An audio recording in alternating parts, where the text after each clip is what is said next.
Sa cellphone video na ito, makikita ang mga pulis na nakikipagbarilan habang isang duguang lalaki ang nakahandusay.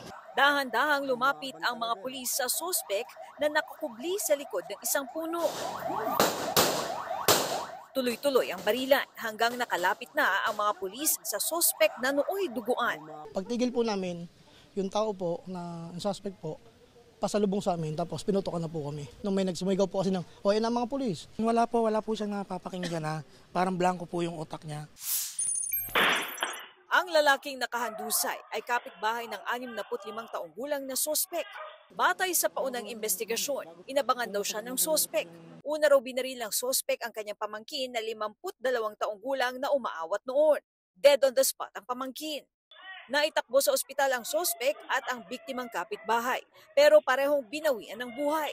Sa ibinigay na impormasyon sa mga pulis, dati na raw na pumasok sa drug rehabilitation ang sospek. Mula noon, nagkaroon na raw ng di pagkakaintindihan ang sospek at ang mga biktima.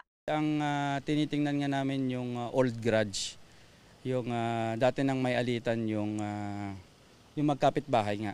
Kasi yung sa pinsan ko naman po, meron silang alitan, parang tinitrigger niya si Papa na kunwari may kuusap siya sa cellphone na lagi yung sinasabi na dapat yung mga addict na yan, pinapatay yan, gano'n. Pero wala naman parang kausap. Sila ni Kuya, may alitan na sila, matagal na. Siguro parang nag-hallucinate na siya. Patuloy ang investigasyon ng mga pulis sa insidente.